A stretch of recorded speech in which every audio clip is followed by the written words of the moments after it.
a blessed Monday morning in the capital, the 22nd of September 2025, and the time has clocked 51 minutes past the hour of late 11 o'clock. Greetings to you, the lovely GIC viewers and listeners within and beyond the borders of the Republic of Namibia, and a very warm welcome to your Monday morning edition of the Cabinet Committee briefing session. Now, the Cabinet Committee briefing session is a national platform that is initiated by the Government of the Republic of Namibia, emanating from the Government Communication Strategy approved by Cabinet and implemented by the Ministry of ICT.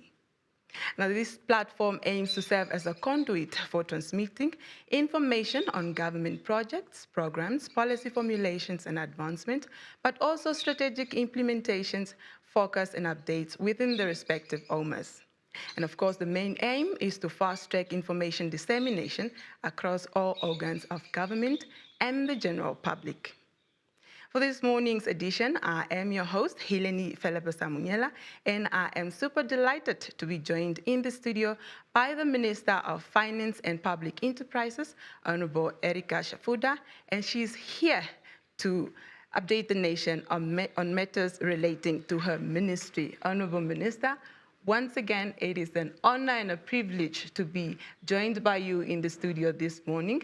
It is now on to you to brief the Namibian nation. Mrs. Helene Felepe-Samunyela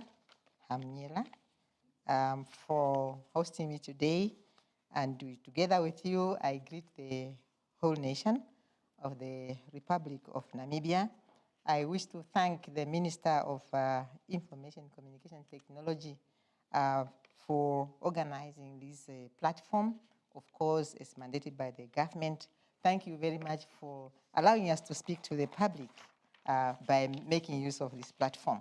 As I was already introduced, I am Ericah Shafudah, the Minister of Finance, the Republic of Namibia, and I had really just come to share an update of what we do as the Ministry of Finance. And with that, of course, I need to inform the public that as we all know, Her Excellency, the President of the Republic of Namibia, Dr. Netumbo Nandi-Ndaitwah, launched the National Development Plan number 6. And in that plan, all the national priorities are clearly outlined.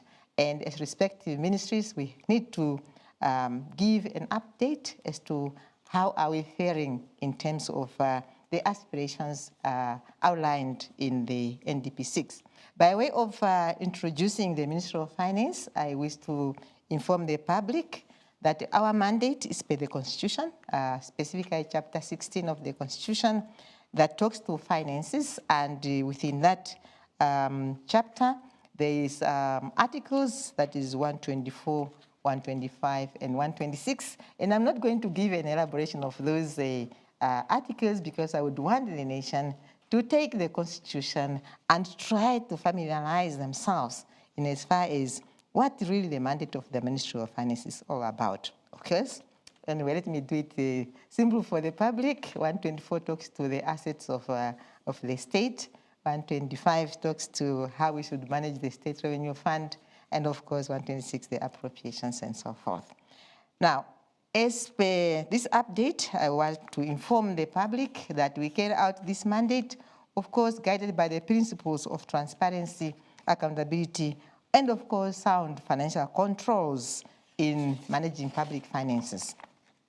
Our major responsibilities as the Ministry of Finance, of course, like I have said, we have the National Development Plans, in this case, National Development Plan number 6, and there we have listed all the programs that need to be implemented to attain the 4 critical pillars of the NDP 6. And one of the responsibilities of the Ministry of Finance is to make sure that we mobilize resources for economic development. In other words, we have to finance development as highlighted in the NDP 6. We also need to ensure that when we have availed the money, or the money, we have to make sure that we do that following the processes that have been established in the formulation of the economic and financial policies, so that we ensure that we attain sustainable economic development. We also facilitate and support citizen economic empowerment schemes and initiatives. And overall, we also provide an oversight to both financial banking institutions and non-financial banking institutions. And we do this through the regulators, being Bank of Namibia in the case of financial banking institutions, and NAMFISA in the case of non-banking financial institutions. By way of indicating the way how we operate, we do not operate in isolation. We are part of the group, and every now and then we carry out assessments for us to appreciate and have a better understanding of how the global economy is performing, and of course, try to see how that impacts our domestic economy. So in terms of projections, the global growth is projected at 3% in 2025 and 3.1% in 2026. And again, by looking at how the advanced economies and the emerging economies are performing, I have just prepared some statistics that we can always share with the public so that they can also appreciate the trend in terms of global economic performances. Then, like I have indicated, Namibia does not perform its activities in isolation. We trade with other countries, and every now and then we check how the movements in other countries impact our economy. And I tend to believe that when you follow the geopolitical discussions, you will also have an appreciation that they have an impact in our economy and so forth. So what I have prepared for the nation as an update in terms of the domestic economy, we have data up to Q1 of 2025. And what we have observed is that the economy remains on a positive side. But of course, we need to continue checking on it to see how the recovery performs or looks like. In terms of Q1, like I have indicated, we have recorded a growth of 2.7%, which is slightly slow when we're to compare it to the same period during 2024, because in 2024, we recorded a growth of 4.8%, whereas this year, Q1 has a growth of 2.7%.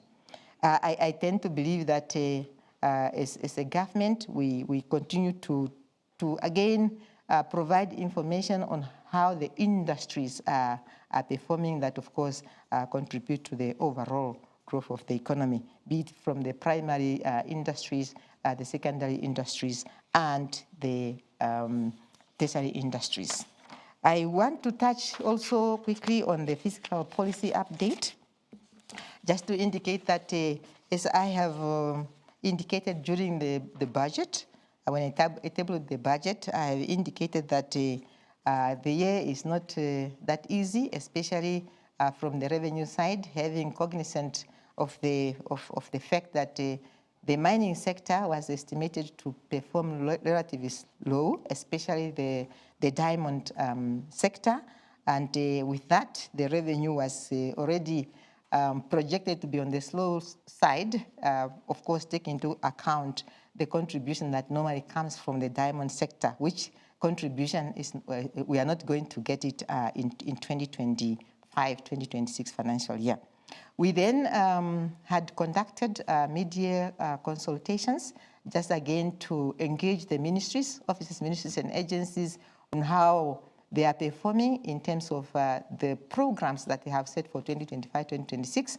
The outcome of these mid-year budget reviews, of course, will be presented to Cabinet and then to Parliament, and then the nation will be informed on the outcome and so forth, be it on the revenue side, on the expenditure side, and probably some text proposals or amendments that will be announced as we will be presenting the amendment appropriation bill in Parliament in October.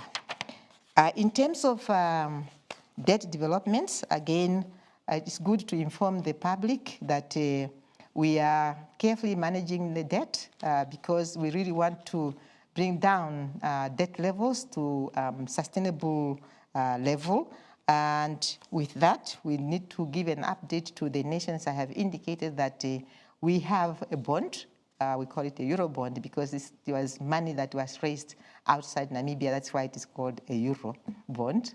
And this bond, which is valued at 750 million Namibian dollars, is going to be redeemed on the 29th of October, 2025. So I pause here a little bit because this is a major achievement. And when we talk to investors back in 2015, when we took this bond, they were like people not really sure that the land of the brave in terms of the government of the Republic of Namibia was going to put in place instruments that would ensure that come the 29th of October, we were going to redeem this bond. And indeed, we have prepared ourselves, and we can proudly say, watch the space. The 29th of October will be a memorable day in the history of the government of the Republic of Namibia. So we have done that, and yes, with the support of our local markets, our commercial banks, and some money that we have been putting aside in our sinking fund. In terms of other policy reforms, quickly, I just also need to inform the public. I remember when Mrs. Phillips Hamila Hireni introduced me, she said, the Minister of Finance and Public Enterprises. And I want to inform the public out there that as per the Gazette, as per the proclamation by Her Excellency, the President of the Republic of Namibia, the ministry is now called Ministry of Finance. Even though just Ministry of Finance, not the Ministry of Finance, Public Enterprises, or Ministry of Social Grants. No. Yes, we have a component of social grants that we manage, but in terms of the name of the ministry, it's just the Ministry of Finance. Now, with that, I want to come back quickly to the issue of public enterprises and the reason why the ministry is no longer called Ministry of Finance and Public Enterprises. There is a process that the government is embarking on that is to amend the Public Enterprises Governance Act so that the functions that were performed by the Ministry of Finance get decentralized to their respective relevant ministries. So this process has advanced very, very well, and soon we are going to see the tabling of the amended Public Enterprise Governance Bill in Parliament. So Cabinet has already cleared the bill. It's just waiting for the certification by the Attorney General. Then it can be tabled by the Prime Minister in the National Assembly. I believe that was very important for us to update the nation so that we are all on the same page as this process unfolds. Quickly, I also want to give an update on the favorite topic that I like most, that is the National Youth Fund. That is the fund that is really created for empowering the youth enterprises.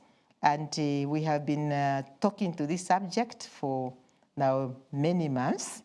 And critical to everyone is just to give an update that we are progressing very, very well.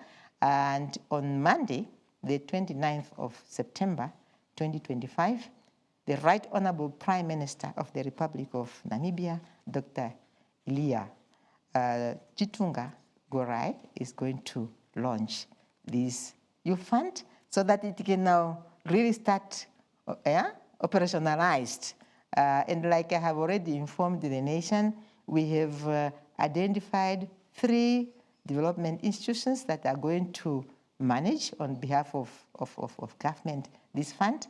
That is the Development Bank of Namibia, the Agri Bank of Namibia, and the Environmental Investment Fund. So they will then again inform the nation on where the applications will be collected and all the processes that need to be considered. as a way of a demonstration that we are not just talking, but we are talking with facts. That at that launch on Monday, there will be already awards to specific projects that have already been assessed, just to give assurance to the public that the government, through these 3 DFIs, has started with the implementation or the operationalization of the National Youth Fund. I believe it will be very exciting.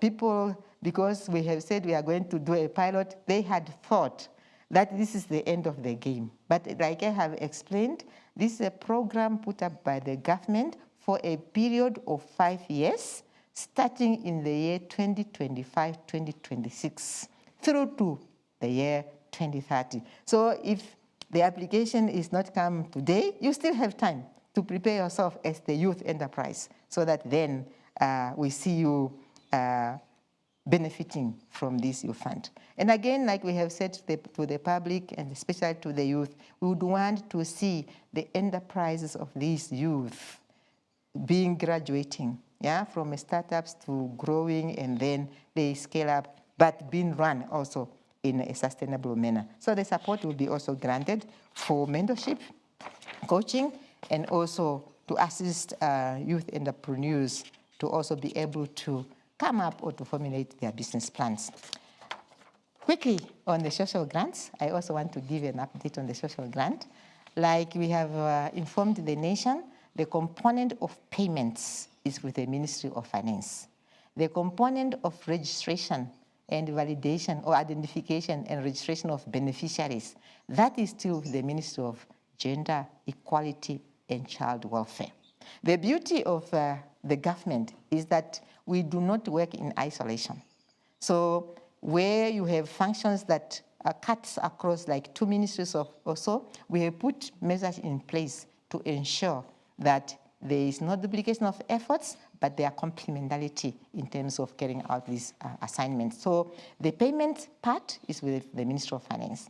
And as part of the reform, we have then ensured that as from October 2025, NAMPOST will take over from the current service provider in as far as cash payments for social grants are concerned or is concerned. So watch the space and try to assess the performance of NAMPOST, because as a government, as the public, whoever is given the contract to provide a service, that service would be rendered in an efficient and effective manner. So we will be asking the public to give us progress on how NAMPOST is carrying out this mandate that they are given by the government.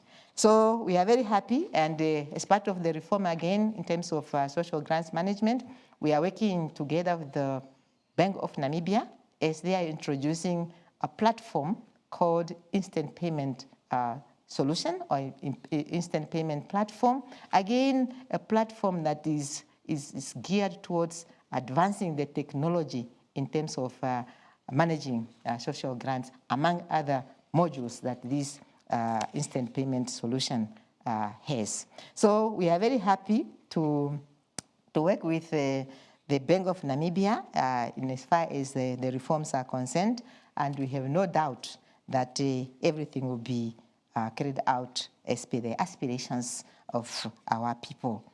In terms of the Public Procurement Act, that I also need to give an update that we have been receiving feedback from the public that there's a need for us to review the Public Procurement Act, be it in terms of the thresholds that we have, be it in the performance of the review panel, be it in the performance of the Central Procurement Board in terms of the functions and everything else, so as to ensure that this Public Procurement Act really benefits and empowers the people, because we all know that countries are developed through this instrument called Public Procurement Act. So again, watch the space, because our teams are consulting countrywide to get inputs so that by the time we carry out these amendments, they are informed by the public out there. In terms of the Public-Private Partnership Act, that act is there, and we are trying by all means to capacitate ourselves to ensure that this act is implemented through examples. Because what we have observed is that we have not really observed a project that is implemented through PPP arrangements, but we have now put in place mechanisms to ensure that we also make use of PPP arrangements as one way or one method or one vehicle to bring about development or financing development in our country. I have spoken enough. I'm about to finish, but there is one thing that I also want to say and to inform the public, that I have also listened to the complaint of how our revenue agency, Namibia Revenue Agency, that is tasked with the responsibility of administering tax and customs and excise laws. I have listened to the not complaints, but concerns by the public that it looks like we are putting too much pressure on the small, medium enterprises or on small businesses, whereas we are leaving out the big companies without paying pressure on them. So the pressure is on everyone, because the emphasis is for us to comply to the tax laws and customs and excise laws. But I have also told NAMRA to be hard on the companies that are not paying tax, those big ones. And they know themselves, and I'm not threatening anyone. I'm only saying those big companies that have not been complying with the tax laws, we are on you. So prepare yourselves, because we are coming on you. For the small businesses, we are also saying, let us bring our part, let us comply. If you think we are too harsh on you, shout, because we are not here to create enemies, but to create partnerships so that at the end, whatever is collected is for the benefit of this country. It's for us to ensure that we finance the development programs and all what we have said to the nation in as far as the budget is concerned. Looking forward, as the Ministry of Finance, what do we want to see? We want to ensure that the domestic revenue base is strengthened, because it's only through that revenue, and of course a bit of borrowing and PPP arrangements, that this country or the government will be able to finance development that is outlined in NDP 6. We also want to ensure that we have a stable economic environment that fosters growth and investment, right? So we are saying the environment should be safe, the environment should continue to be stable, so that we can really attract investment in our country, and with that contribute to the economic growth of our country. I have already mentioned about public procurement, so we will continue with the efforts to decongest that public procurement to ensure timely implementation, and with that, again, the contribution of the procurement as a vehicle towards empowering and production investment. Yes, in the long term, like I have said, as much as we are implementing the programs and projects as per the NDP 6, we want to be cautious to ensure that we do not put our country into a debt trap. So fiscal sustainability remains my core target as I move forward. Once again, to the nation, to the public that has been listening to my talk, I love you, and I can only say, together we achieve. How do we achieve? Be compliant to tax laws, customs and excise laws, pay your dues. Secondly, ensure that public spending is carried out in an effective and efficient manner. So once again, together we achieve as a nation, and I thank you. Thank you. Thank you so much, Honorable Minister, for that very comprehensive update. Thank you for gracing us with your presence here at the GIC to come speak to us on matters pertaining your ministry. Now, Namibia, if you are just tuning in, you are tuned into a Cabinet Committee briefing session. And as earlier mentioned, I am joined in the studio by the Honorable Minister of Finance. I stand corrected. The name is Ministry of Finance, short and sweet. And she's here, as you've heard from her update, to, of course, speak on matters pertaining to her ministry, and that is Cabinet Committee briefing related.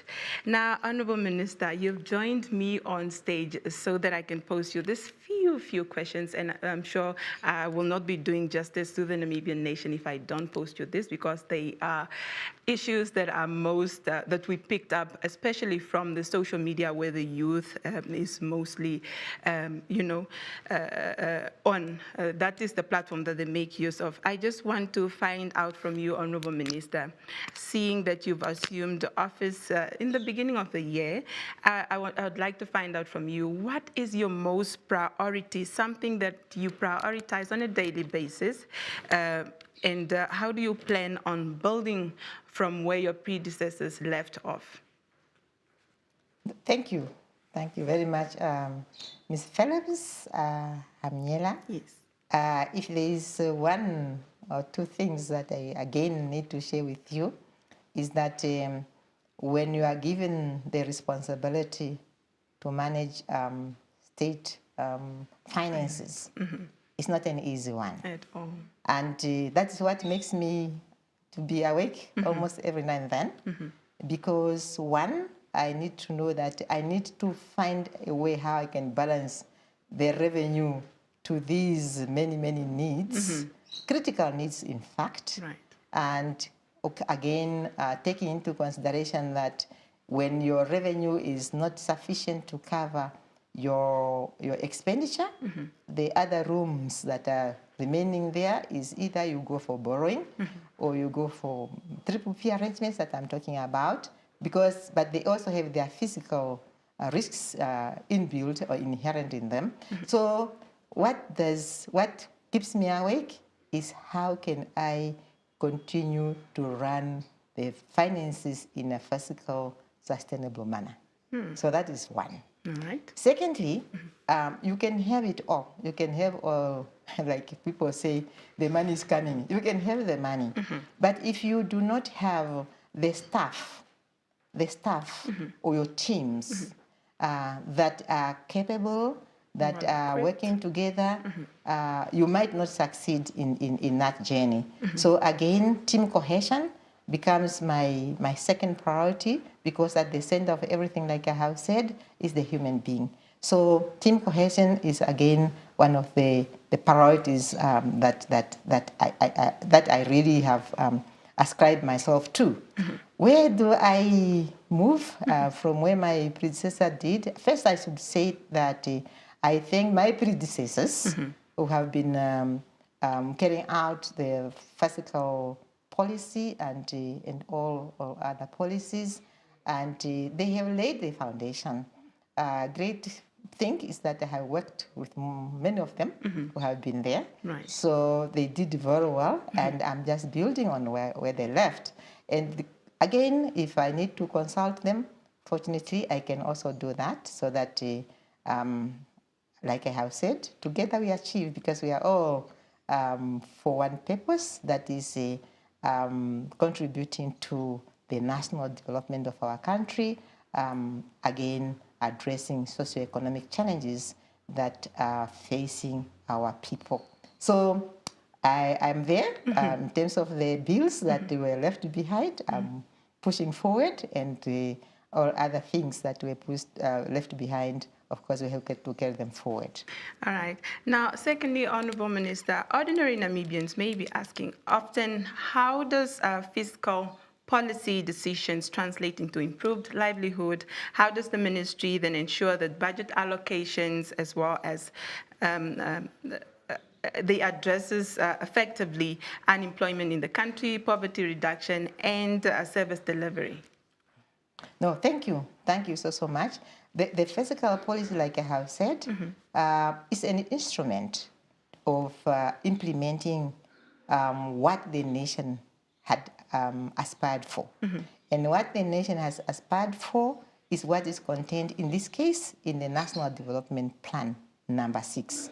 So if we align, like we have done, if we have aligned our fiscal policy to the aspirations of in the National Development Plan 6, in this case, that then means we are aimed at addressing the socioeconomic challenges, be it the unemployment, be it poverty, be it inequalities. So the fiscal policy is really just an instrument to the major policy of the government, in this case being the National Development Plan. So it is just translating as to what is it that we need to do then to achieve the targets, in this case, that are set in NDP 6. And you do that through the allocations of funds then to various offices, ministries and agencies who then have, or whose ministries or whose ministers have then at least carried out an assessment as to which of the targets, which of the programs or projects are really aimed at addressing these socioeconomic challenges. Of course, doing that through each one of the respective offices, ministries, and agencies. Thank you for that insight, Honourable Minister. Now, lastly, okay. I've observed, as I've earlier mentioned, on social media, especially pertaining to the youth fund. The youth want to know, the senior youth, let me just highlight, the senior youth want to know why the threshold is really at the margin of 35 and not at least by maybe 45 or 40 there, so that the others can also be included. Has this plea reached your office, Honourable Minister, and is there anything being done to consider the senior youth's plea? That's a very interesting one. So you have the youth, you have the upper and the upper. Yes. I do not know where we are going to end because everyone is saying, no, it's not fair that, okay, the age from 18 to 35 are happy because they are saying the other ages had their time. But the upper youth are saying, no, but the up to 35, maybe they need to be capacitated. So it's a subject that is receiving our attention. All right. We will come back to the nation again to see what we can consider. But for now, we wanted really to give an opportunity to the age of 18 to 35. We will see how it goes from the applications. And then we can stand proper ground to say, can we revisit the age limit to another limit? And once that is discussed and agreed upon by the government, we'll come back to the nation to inform them. But for now, the applications that we might be receiving for 2025-2026 is from the age of 18 to 35. Thank you. Thank you, Honourable Minister. You indeed have a very, what is the English word? A very difficult task ahead of you, especially being responsible for the country's finances. Indeed, that is not an easy task, but I see you have measures in place and things look positive, if you ask me. And we just want to really take time to appreciate you, especially for making out time of your busy schedule to come to the GIC, for gracing us with your presence here and for educating us about matters pertaining to your ministry, whether strategic implementations or policies or policy reforms or focus and updates of your ministry. Honourable Minister, thank you so much for making time to talk to us this afternoon and this morning. Thank you, Eleni. Really, it was a very great pleasure for me to be here. In fact, this is the first time that I'm here, and because you made the environment to be very comfortable, so I believe I was able to answer to your questions. And if not, there's always time for me to come back. Please give me a shout so that they can perfect where I did not do well. It was a test, and I think I got 99 out of 100. Yes. Thank you so much. 99.5, yes. Thank you so much. Thank you so much. Have a blessed one. Thank you so much, Thank you, the Republic of Namibia. Thank you. All right. Now, Namibia, that concludes our first briefing for this morning and afternoon, rather, because we have another session coming up. Thank you so much for tuning in. You have been tuned into a Cabinet Committee briefing session. I've been your host, Hileni Felipe Samunyela, and my guest for this morning was the Honorable Minister of Finance, Honorable Ericah Shafudah. Please stay tuned. We have another session coming up.